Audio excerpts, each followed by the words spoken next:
We have just arrived in Biloxi on the Gulf, and this is Biloxi National Cemetery that we are entering, and we're in that quick. Biloxi National Cemetery is a U.S. National Cemetery, and here on the grounds of the Department of Veteran Affairs, it's a medical center, VA, and this is near Keesler Air Force Base. This cemetery was established in 1934. We are here today to visit the grave of a World War II veteran that is actually not so famous, but I think he had an unparalleled run-in with fate, and we're going to talk about it.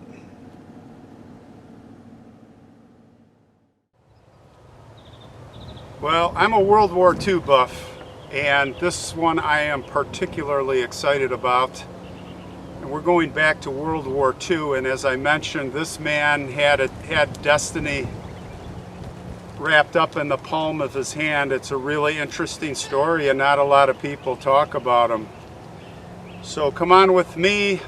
We're at a beautiful place, a military cemetery. I can't think of a place that is much more beautiful than this.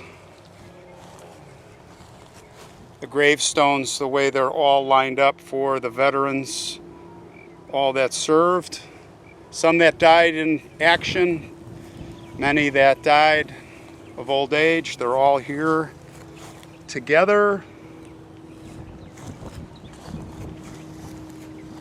It is February 27th today, and the weather is just absolutely gorgeous. A little bit foggy because we're right on the Gulf. You can see how, as typical of military cemeteries, all of the stones are lined up absolutely perfectly. So stunning. So many names, so many heroes. They're all heroes, even those serving today. So let's talk about a man by the name of Forrest Sterling. It was the year 1943, and you know, the height of World War II was at its worst. Our Navy was battling Nazi Germany with one hand, and on the other, in the Pacific, Japan. 1943 was really a tough time. It was the part of the war where we were starting to really get some traction, at least against Germany. And in the Pacific, it was still tough, but we were island hopping north. Now, let's bring in the submarine, and let's talk about the submarines. There are a lot of famous submarines, and let me tell you something. Myself, I would never, I was in San Francisco, and that floating museum submarine was at the Pompano or Pompano, and I got to tell you that there was just a slight swell in the tide or a wave, and I had to get out of there. The USS Wahoo. She was becoming famous already. A Gato-class submarine. She was diesel electric powered. She was launched in Feb 1942, and she was just over 300 feet long. She carried 24 Mark 14 torpedoes, and I'm familiar with these torpedoes because I owned a TBM Avenger, which was a torpedo bomber, the largest airplane in World War II on aircraft carriers, and I can tell you we carried a Mark 13 torpedo, very similar, very defective. Whole story there. And These were massive. I think, as I recall, they were 3,000 pounds. Of course, I don't know anymore because I had to bail out of that airplane when the engine blew up over the White Mountains of Arizona. That's a whole nother story. I'm lucky to be here. But she had a crew of 6 officers, 54 enlisted men, and one notable thing about her was that she was unstoppable. We're going to pick up the story after her 6th mission. Each mission, these submarines did, many didn't come back. Each mission was just absolutely fraught. They were hunted down by destroyers, aerial depth charge planes, and even battleships. Their numbers fall fast during war. Now, one of the reasons she was very successful in getting to be famous is she had a very famous skipper on board, Dudley W. Morton, better known as Mushmouth. They just called him Mush. He was later followed by an executive officer that was under him, another famous guy named Richard H. Dick O'Kane. And he had somewhat of a, he had his destiny. His fate was good because he left this ship, which was a doomed ship, on the 5th patrol. So on the 7th patrol, as I alluded to here, disaster would strike.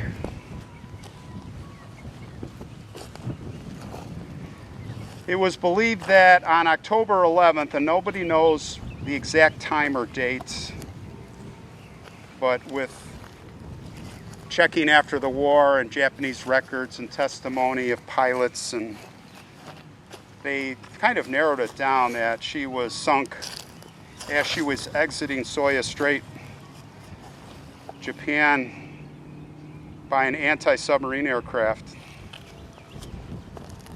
Probably an Aichi Jake float plane.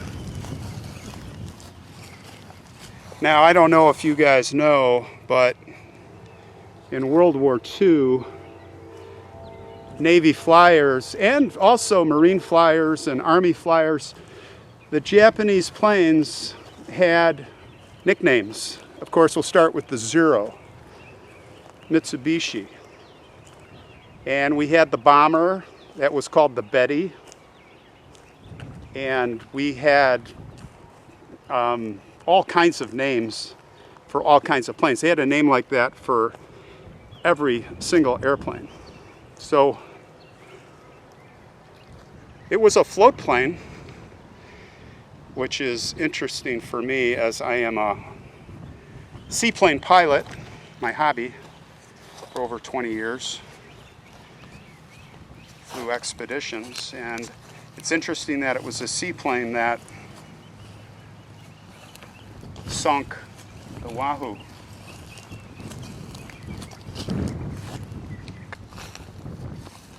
Wahoo was declared overdue on December 2nd, 1943, and they waited and waited for her to come back.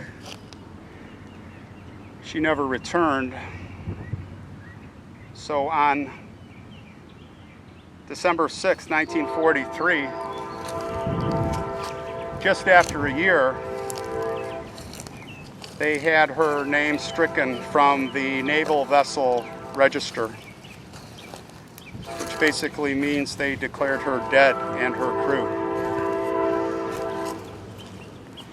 She had an amazing wartime record.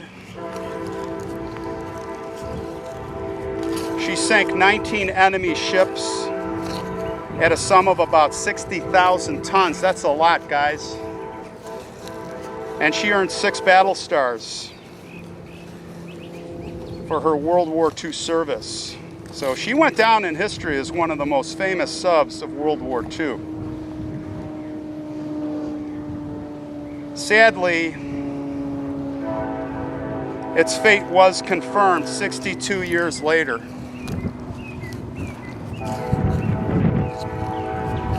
In 2005, electronic surveys on ships yielded what turned out to be a U.S. Gato-class submarine, and it was indeed in that location where she was thought to have gone down. Now, the pilot of that Jake testified that he saw an oil slick. He saw a wake and then an oil slick. So it had to be Wahoo. And they, like I said, they confirmed it. Underwater camera, you can go online and see it. As it turned out, from underwater exploration and analysis, she received a direct hit from the aerial bomb near the conning tower, which, if you're not familiar with submarines, that's the part that sticks up in the front middle where the periscope is and the ridge below, and it's kind of the heartbeat of the ship, so she was doomed. So what's really interesting is that in the fall of 1943, after that 6th mission, she was going on her 7th mission out of Pearl. And on September 13th, after she left Pearl, she was at Midway Island. We all know about Midway Island. Well, those of us who are into World War II, it's way out there, way out there between Hawaii and Japan. She topped off her fuel and supplies there, and just 45 minutes before she was to depart, there was an enlisted man with the position of yeoman named Forrest Sterling. And by the way, back then, I mean, the position yeoman goes way back, I mean, to the, I don't know, 1700s, and it has all kinds of definitions, but Forrest had a lot of experience with bookkeeping and admin, and, you know, at the time, he was kind of managing the armaments and supplies and things like that, so that's what he was doing. So he gets called on deck out of nowhere. I mean, they're about to sail, and they say, "Hey, you're off the ship." Why? No real reason given. He was just pulled off the ship, and it was the captain. I mean, who knows? Maybe, who knows why? So he gets pulled off the ship after surviving many spine-tingling combat patrols aboard this sub, which is the Hero sub, and he ends up getting transferred to a transport ship named the USS Comet. Now, it should be noted here in the story that Mr. Forrest Sterling had bragged on more than one occasion that nobody had anything to worry about. He's like, "Guys, as long as I'm on this ship, you don't have anything to worry about, because I'm going to live to see the year 2000. So nothing's going to happen. You're all safe." So he tried to laugh it off that way, and of course the Wahoo sailed away and she was never seen again.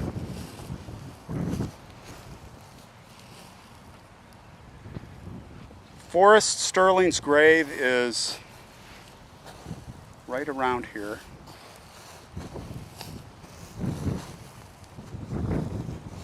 I had marked it by these flowers. I did walk over here and locate him. Let's look here.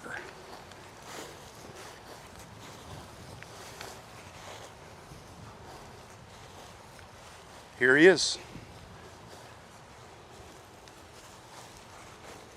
Forrest J. Sterling, yeoman, U.S. Navy, World War II, Korea.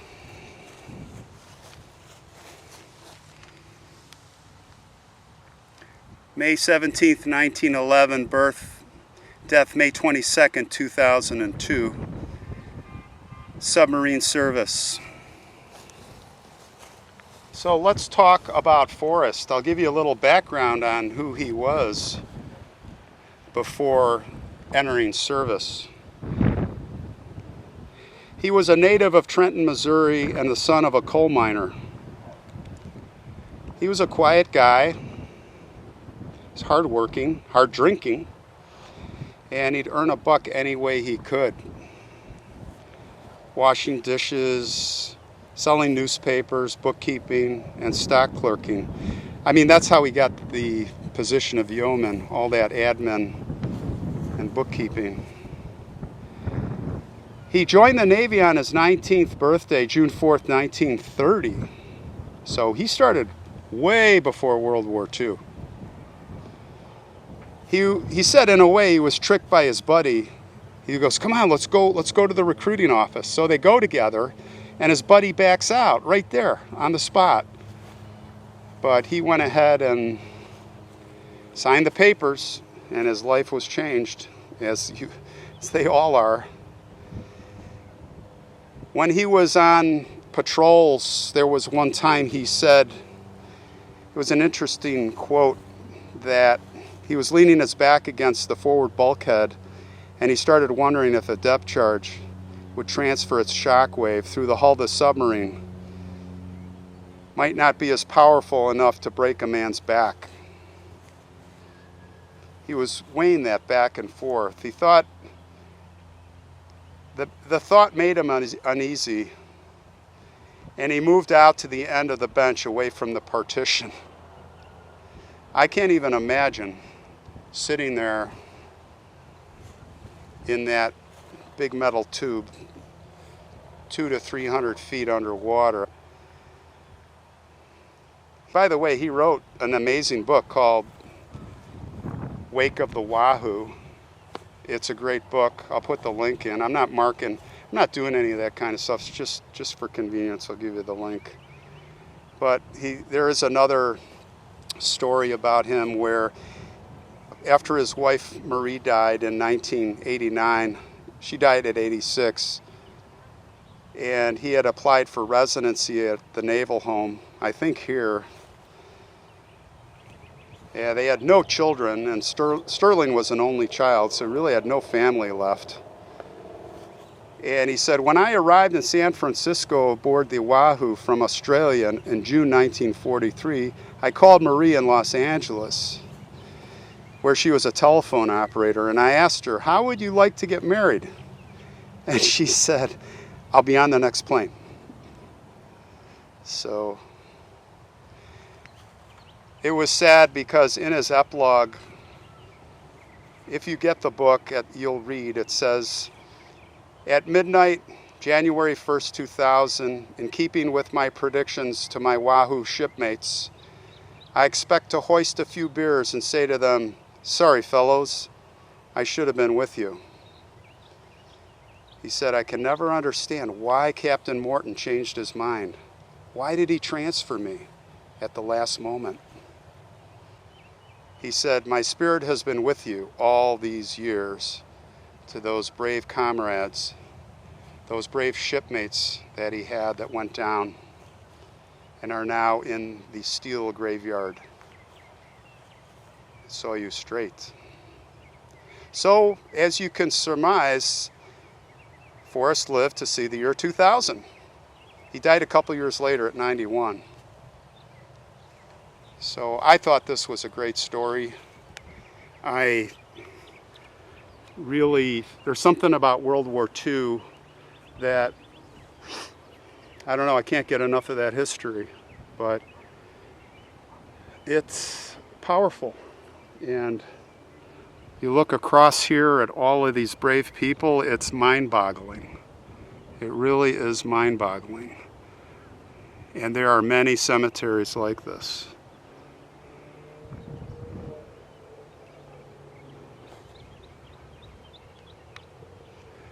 Well, Forrest J. Sterling, we really thank you for your service, sir, and may you rest in peace.